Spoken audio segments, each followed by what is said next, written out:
everybody. Welcome to the Thursday edition of Daily Distinction. So glad you are here.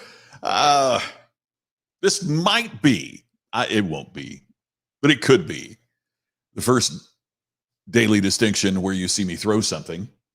The reason is because my Indiana Pacers are playing the Miami Heat in the second game of a playoff series as we speak, and it's not going well for my Pacers. So I'm really happy for Daily Distinction to get my mind on better thoughts. Hey, Brian, great to see you. Glad that you're here. First in wins. Thank you so much.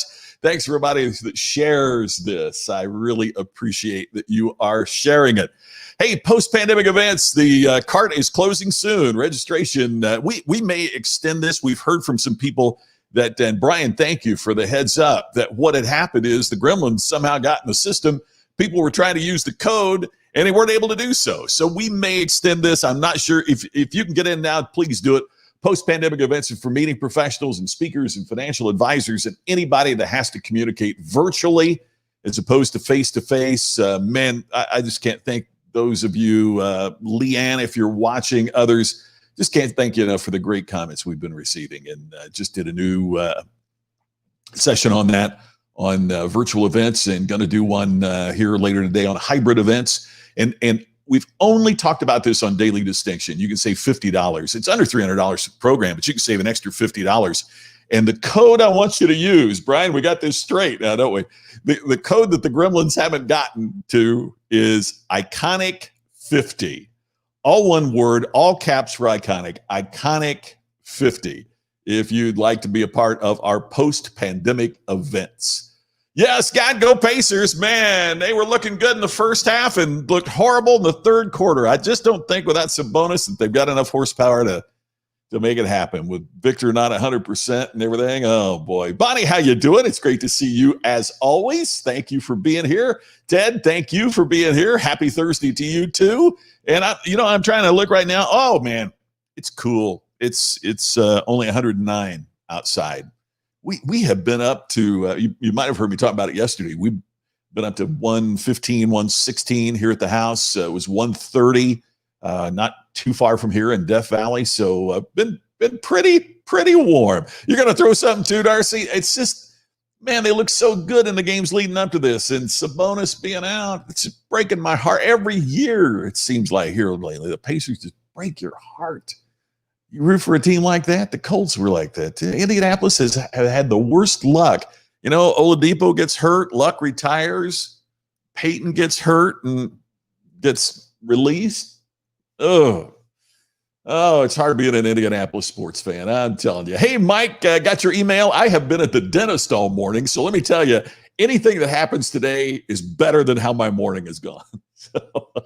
But at least I didn't get a shot. I could talk. But anyway, got your email. I appreciate it. Be back with you soon on that. I'm looking forward to working with you. Donovan, I thank you very much. I'm looking forward to working with you as well. Thanks to those folks who were a part of UBS. Hey, by the way, too, we haven't even put up the website yet. Haven't done anything on it, but I want you folks to be the first to know. Save the date. Stand out, earn more. The Distinction Summit is October 16th to 18th. So if you're interested in that, no commitment. I just want you to pencil it in your calendar. It's Friday, Saturday, Sunday, October 16, 17, 18. We're going to spend time drilling deeply in what you need to do to stand out in a hyper-competitive marketplace. I'm really excited about it. Oh, keep cool about basketball. It's only a game. It's not life or death. It's more important. It's kind of how we feel about basketball in Indiana, right? You're right, though, Ted. It is. I won't get too upset about it. So you bet. Hey, Brian, it's already on your calendar. I appreciate that. I'm really looking forward to having you there. We've got some really exciting stuff coming to be a part of that. Some interesting guests that we're working on as well. So here's this was interesting. This just happened to me at the dentist's office. First time I've been to this dentist. We have these great friends in the Phoenix area that have been involved in the dental industry forever. Those of you speakers or anything affiliated with speaking will know the names Jim and Naomi Rohde. Well, Jim and Naomi's daughter is a dentist, and she's in Scottsdale. And we were going so much to Scottsdale. At one point, Tammy and I were talking about maybe moving there, and we just love the roadies. And so I started going to her for my dentist. Well, then it got to be a little inconvenient to go all the way to Scottsdale, and I will admit I haven't been to the dentist for like 3 years, and so we're looking for one. Found this one, got great reviews on Yelp, and I could practically walk to the office. I mean, it's really, really close. And I go in, and I'm just kind of having a conversation with him when I go in, and we're just talking about, well, how did you find out about us? Well, your reviews on Yelp and your proximity. But it was really interesting because they thought the reason that I would have been attracted to go there is they have a friendly staff and a new office. And in fact, the new office made it really difficult to find because it's in an area back off the main drag that we're on, and it's back by an apartment complex. And I didn't even know there were offices back there, right? So it wasn't, you hear in real estate, it's location, location, location. The fact that it was close was okay. I mean, that was a cherry on the top, but it was the fact they got great reviews that initially attracted us. And this was just kind of an initial consultation to see if I want to continue. And it really struck me, and they're wonderful. They were great, no complaints. But it struck me that what they thought was important wasn't what was important to me. Not that I'm important, I don't mean that, but what they thought was important wasn't important to their customer. In other words, the very reason that they thought they were differentiated, or that I would choose them instead of other dental offices, really didn't have anything to do with why they got chosen. And it got me thinking, got me wondering, how many of us are in that same situation? That what we think about why customers would choose us isn't necessarily why we're getting chosen. And one of the things I talked about during the Ultimate Business Summit was this. The fact is that everything you want is currently controlled by somebody else. I mean, just about everything that you want to acquire is currently controlled by somebody else. If you want to make a sale, the customer controls that because they control the purse. If you want a promotion, your boss or HR, somebody else controls that. You can't get a promotion just because you demand one. You can't make a sale just because you demand they buy it. Right? You can't get that by demand. You want your kid to get in a better college or a better school? That's going to be decided by the admissions committee. Right? I mean, you can't get your child into Harvard simply by your demand. You demanded $1 billion contribution would probably do it, but you know what I'm talking about, right? So just about, somebody asked me, I mentioned that during UBS, and I didn't have a good answer at the time. They said, is everything that you want under the control of somebody else?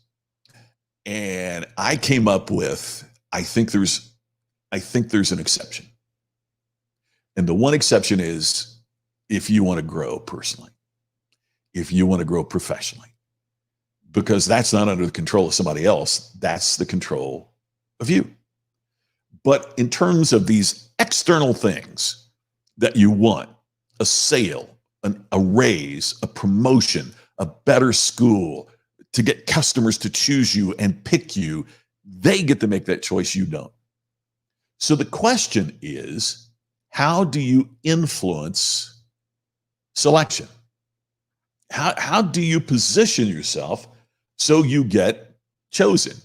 And AJ, legacy has an advantage, but through my work with High Point University, one of the things I'm discovering is that legacy isn't the assurance that it used to be, right? Because as schools are attempting to enhance their diversity, where they weren't as diverse, 25, 30 years ago, legacy assists, but it doesn't ensure.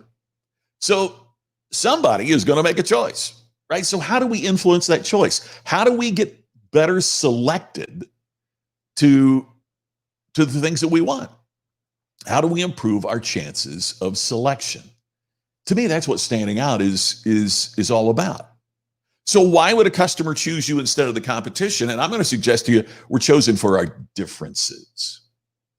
What could a customer point and say is different about you and the way you do things and the way you approach things than perhaps they would find from the competition? Now, one of the differences might be your price. You're cheaper. That's one a competitor could probably imitate, right? I mean, that's one that's not too difficult to defeat. But what are some of the other things that make a difference? Now, here's part of why I believe we're chosen for our differences. And you'll hear this again at the Distinction Summit.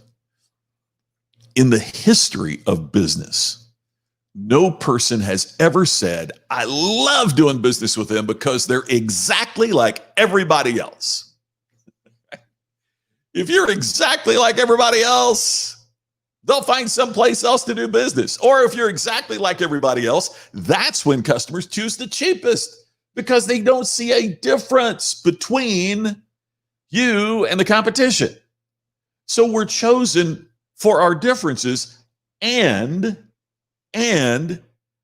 we're chosen for the differences that matter to them, not to us. We're chosen for the differences that matter to customers, not that are of prime importance to us. Donovan, 95% of the companies I work with refer to me by their primary consultant. There you go. You're working on building that distinct brand. Donovan, I love that you're saying that because I don't get why more professionals don't make that approach in everything they do. I mean, one of the things that I tried to do when I was doing some work with a financial services firm is to say, the financial advisors, man, your two best friends ought to be a CPA and an attorney. Because when you look at where great referrals would come from, an attorney or a CPA could give great referrals to a financial advisor because they would know the workings of the finances of their clients, and financial advisors could give great referrals the other direction. How do you build this network of referrals? And when you're getting that type of referral business, it says everything about it. Yeah, I'm kind of wound up about it, Bonnie. I love it. Thank you. Yes, and you folks do that as well. I mean, look at all the repeat referral business that you get, Bonnie, and that's part of why it works that way. So, a new office, man, they had this technology. I guess it shows up in 3 years since the dentist, but the dentist I had before, I had to put my head in this thing and they put a helmet on and you bite into this thing. And then this machine goes all around and does a 360 x-ray. That was kind of wild, so, but I didn't know that until I already decided to go there. Think of how many thousands of dollars they invested in that equipment. I didn't even know about the equipment until I got there. That, by the way, we have the latest technology to assure that we define precisely the problem and create a better plan to fix it. Brian, they thought differentiation was for things other dentists can do. Yeah, you bet. You're absolutely right. I remember being on a flight a while back. I mean, this has been several years ago. And strike up a conversation with a woman that was seated next to me. And, what do you do? And she said, well, we're in the intellectual property licensing business. Well, my late wife, Sherry, was involved in that. And that was what she did for over a decade. And, she was involved on activities of their industry trade association. And she became very well known in that industry. And, so I talked to her about that, and she gives me her card, and it's got the website, and I go on the website, and when you got to their website, there was this big headline, and it said, "What makes us different?" And it listed 3 things that made them different, except those were 3 things my wife was doing 15 years ago, and were kind of industry standard practices. So not only did I go, that didn't make them different. That just makes them like, I also went, man, if They don't know that doesn't make them different. What do they know about the industry? I mean, I'm just I'm the supportive spouse that learned about the work my wife was doing, and I knew that didn't make them different. What if you were an expert in the field and you go and it says, here's what makes us different? And it just kind of makes you the same. I mean, it's kind of crazy to think that that's what would make you different in today's world of extraordinary similarity. So Brian's exactly right. They thought that their differentiation was things that everybody else does. So the new office, gosh, I get it, man. I remember when we moved into a new office years ago, and we just thought that was so cool, right? We loved our new office, but nobody chose me to speak for their group, and nobody bought a book because it was written in a new office. And friendly staff makes us different. So the people every other dental practice are jerks. I mean, the staff was fabulous today. They were incredibly friendly. But there's friendly elsewhere too. AJ, when I was a retail executive, the only thing that made me different was when the product was the same as you. Yeah, exactly. And it's interesting, AJ, because I'll ask a question a lot of times, what do you sell? Ask people to define what it is they sell. And some folks will say, well, I sell this phone. And other folks will start describing the benefits that you get from the phone. But very few people will say, I sell myself because if you trust me, then you'll trust what I tell you about this. And there's really, really something important to that. People buy from people. So how do you figure out what it is and why it is that people are choosing you? Well, you ask. Now, they did do that today, which I thought was really, really cool. Let me see if I just noticed that they sent me what was it? It's a thank you for choosing us. Please leave us a quick review by tapping the link below. Okay, I just tapped the link. Now, interesting. It says, it's hard to read on camera I can't. It says, your feedback will help us provide the best care possible. Thank you. Here's the thing to review us on Google. Here's another link to review us on Facebook. Then it says your experience was not great. Another link, please let us know. So now I just saw this, all right? I just now opened this up. But two things about this. It was the reviews on Yelp that drove me there, but yet there's no link here to review them on Yelp, the very place that drove me to visit there. Interesting. I look at Yelp reviews more than I really do Facebook reviews. Google reviews I look at sometime.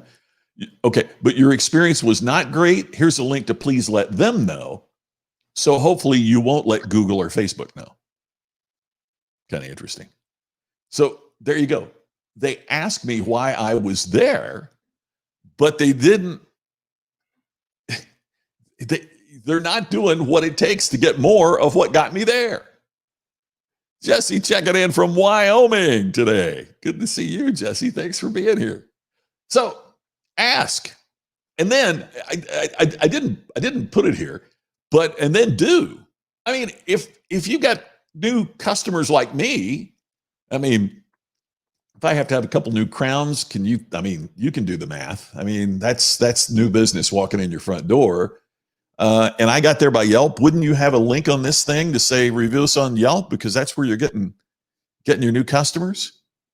So you need to be asking. And I also should have put here, not just ask, but just then do something about it. Then ask, then do. And here's one that we overlook so much. Ask those who chose not to do business with you. If there's a way that you can connect with those that went someplace else, see, wouldn't the best information that they could get be, why didn't you come here? Because that's what you can fix. Look, I would promote the incredible technology, but that's something another dental office could have as well. What is there about it? What do they specialize in? Because we are in an era that people want to deal with specialization, not generalization. What do you do? Ask those who choose not to do business with you why that happened. Or have any criteria for your review and if you would return. Yeah, and Brian, that's kind of where net promoter scores come from. In the book Iconic, I talk about there's some problems with net promoter scores, but it's sure better than nothing. And saying, would you recommend us, gets people thinking about that. Yeah, Yelp is not user friendly to the merchant, AJ. I totally agree. Yet simultaneously, it's something we gotta plow through if that's where customers are making their decisions, right? I mean, the marketplace decides, and a lot of the marketplaces decided that's where the decisions come from. So look, at the end of the day, what we've got to do is to figure out why customers are doing business with us instead of the competition. And we need to promote what they're telling us and do more of what they're telling us. And we got to find out why they're not doing business with us and see what we can do to repair that or to change that. Now, don't get me wrong. There are some customers that you don't want. That's hard for us to know, particularly as entrepreneurs or in a small business or in the early stages of a startup. But there are some customers that are not profitable to serve. If somebody says, I'll never pay more than $200 for a crown, then they need to be going to another dentist. That's not who you want. However, think about why they don't go there. How about each assistant be responsible for their own survey to add some personality? Yeah, it's very interesting you say that. And wouldn't you give, in many offices, wouldn't you give certain people better reviews than others, or at least to ask about that? When you buy a car, they'll ask, how did your salesperson do? How did the financial professional do? If they have a person who specializes in showing you how all the buttons and bells and whistles work in your car, how did they do? They ask you for individual input. Even if that individual doesn't bring you the survey, to make it simple so you don't have to fill out 3 surveys, they still ask you about that individual performance. I think that's a pretty good thing too. Hey, Weldon, great to see you. So the important point here is to remember we are chosen for our differences, and the differences aren't about what matters to us. It's about what is critical in the decision-making process to your customer. Hey, everybody, I hope you'll save the date for the Distinction Summit. It's called Stand Out, Earn More, the Distinction Summit. And the reason that we're calling it that is if you stand out, you do earn more. You earn more money, more profit, more sales. Interestingly enough, what I've discovered over a decade of research in it is you also earn more respect. You earn more control over your time. You earn better employees. You earn more profitable businesses. So that's what we're going to spend our time on, to really do a deep dive. Because a lot of times we talk about, the ideas about it, but we're really going to get into the process and drill deep. So at the end of the summit, you got your game plan of what it takes to stand out and earn more. That's going to keep coming up on October 16th through the 18th. I hope to see you there. I can't wait. Thank you so much. And I look forward to seeing you again tomorrow on our next version of Daily Distinction. Thanks, everybody. It means the world. Thank you for sharing. Thank you for being here. I'll talk to you again same time tomorrow.